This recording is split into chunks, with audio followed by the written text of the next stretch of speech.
Chapter 3, Part 3. When he looked up and saw Mr. Zuckerman standing quite close to him, holding a pail of warm slop, he felt relieved. He lifted his nose and sniffed. The smell was delicious.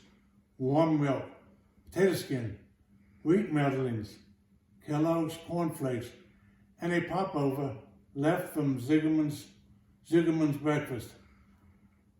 "Come, pig," said Mr. Zuckerman, tapping the pail. "Come, pig." Wilbur took a step toward the pail. "No, no, no," said the goose. "It's the old pail trick. Wilbur, don't fall for it. Don't fall for it." He's trying to lure you back into captivity. He's appealing to your stomach. Wilbur didn't care. The food smelled appetizing. He took another step toward the pail. "Pig, pig," said Mr. Zuckerman in a kind voice, and began walking slowly toward the barnyard, looking all around him innocently as if he didn't know that a little white pig was following along behind him. "You'll be sorry, sorry, sorry," cried the goose. Wilbur didn't care. He kept walking toward the pail of slops. "You'll miss your freedom," honked the goose. "An hour of freedom is worth a barrel of slop." Wilbur didn't care. When Mr. Zuckerman reached the pig pen, he climbed over the fence and poured the slop into the trough. Then he pulled a loose board away from the fence so that there was a wide hole for Wilbur to walk through. Reconsider, cried the goose. Wilbur paid no attention. He stepped through the fence into the yard. He walked to the trough and took a long drink of slop, sucking in the milk hungrily and chewing the popover. It was good to be home again. When Wilbur ate, Lurvy fetched a hammer and some 8-penny nails and nailed the board in place. Then he and Mr. Zuckerman leaned lazily on the fence, and Mr. Zuckerman scratched Wilbur's back with a stick. "He's quite a pig," said Lurvy. "Yes, he'll make a good pig," said Mr. Zuckerman. Wilbur heard the words of praise. He felt the warm milk inside his stomach. He felt the pleasant rubbing of the stick along his itchy back. He felt peaceful and happy and sleepy. This had been a tiring afternoon. It was still only about 4 o'clock, but Wilbur was ready for bed. "I'm really too young to go out into the world alone," he thought as he lay down. Chapter 4 is about loneliness. The next day was raining and dark. Rain fell on the roof of the barn and dropped steadily from the eaves. Rain fell in the barnyard and ran in crooked courses down into the lane where thistles and pigweed grew. Rain splattered against Mrs. Zuckerman's kitchen windows and came gushing out of the downspouts. Rain fell on the backs of the sheep as they grazed in the meadow. When the sheep tired of standing in the rain, they walked slowly up the lane and into the fold. Rain upset Wilbur's plan. Wilbur had planned to go out this day and dig a neat hole in his yard. He said he had other plans too. His plans for the day was something like this: breakfast at 6:30, skim milk crusts, middlings, bits of donuts, wheat cake with drops of maple syrup sticking on them, potato skins, leftover crust pudding with raisins, and bits of shredded wheat. Breakfast would be finished at 7. From 7 to 8, Wilbur planned to have a talk with Templeton, the rat that lived under his trough. Talking with Templeton was not the most interesting occupation in the world, but it was better than nothing. From 8 to 9, Wilbur planned to take a nap outdoors in the sun. From 9 to 11, he planned to dig a hole or a trench and possibly find something good to eat buried in the dirt. From 11 to 12, he planned to stand still and watch flies on the boards, catch bees in the clover, and watch swallows in the air. 12 o'clock, lunchtime, middlings, warm water, apple parings, meat gravy, carrot scrapings, meat scraps, stale homily, and the wrapper off a package of cheese. Lunch would be over at 1. From 1 to 2, Wilbur planned to sleep. From 2 to 3, he planned to scratch itchy places by rubbing against the fence. From 3 to 4, he planned to stand perfectly still and think of what it was like to be alive and to wait for Fern.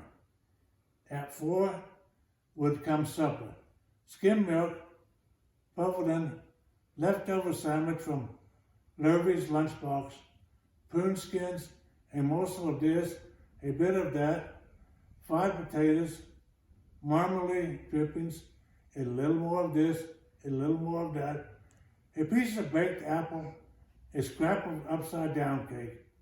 Wilbur had gone to sleep thinking about these plans.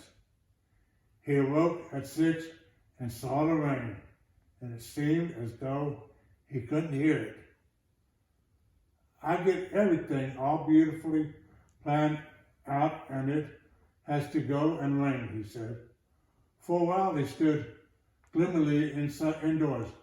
Then he walked to the door and looked out. Drops of rain struck his face.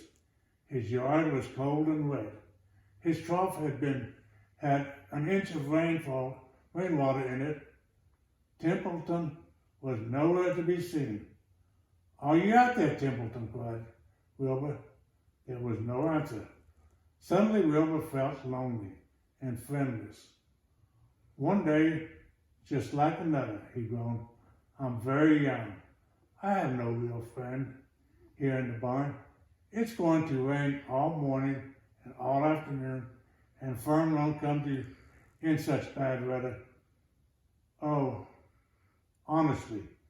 And Wilbur was crying again for the second time in 2 days. At 6:30, Wilbur heard the banging of a pail.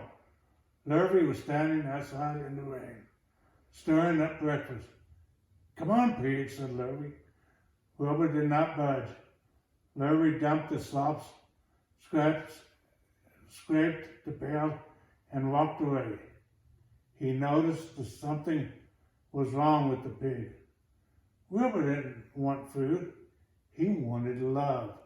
He wanted a friend, someone who could play with him. He mentioned this to the goose, who was sitting quietly in the corner of the sheepfold. "Will you come over and play with me?" he asked. Sorry, said the goose. "I'm sitting on my eggs. 8 of them. Got to keep them toasty warm. I have to stand right here. I'm no ibbly gibbly. I do not play when there are eggs to hatch. I'm expecting gooselings." "Well, I didn't think you were expecting woodpeckers," said Wilbur, bitterly. Wilbur next tried one of the lambs. "Will you please play with me?" he asked. "Certainly not," said the lamb. "In the first place, I cannot get into your pen, as I am not old enough to jump over the fence. In the second place, I am not interested in pigs. Pigs mean less than nothing to me." "What do you mean, less than nothing?" replied Wilbur. "I don't think there is any such thing as less than nothing. Nothing is absolutely the limit of nothingness. It's the lowest you can go. It's the end of the time. How can something be less than nothing? And there was something that was less than nothing. Then nothing would not be nothing. It would be something. Even though it's just a little bit of something. But if nothing is nothing, then nothing has nothing that is less than it is. Oh, be quiet, said the lamb. Go play by yourself. I don't play with pigs. Sadly, Wilbur lay down and listened to the rain. Soon he saw the rat climbing down a sliding board that he used to use as a stairway. Will you play with me, Templeton? Asked Wilbur. Play, said Templeton, twirling his whiskers. Play. I hardly know the meaning of the word. Well, said Wilbur, it means to have fun, to frolic, to run, to skip, and to make merry. I never do things like that, if I can avoid them, replied the rat sadly. I prefer to spend my time eating, guarding, spying, and hiding. I'm a glutton, but not a merry maker. Right now, I am on my way to your trough to eat your breakfast. Since you haven't gone out there, got enough sense to eat it yourself. And Templeton the rat crept steadily along the wall and disappeared into a private tunnel that he had dug between the door and the trough in Wilbur's yard. Templeton was a crafty rat, and he had things pretty much his own way. The tunnel was an example of his skill and cunning. The tunnel enabled him to get from the barn to his hiding place under the pig trough without coming out into the open.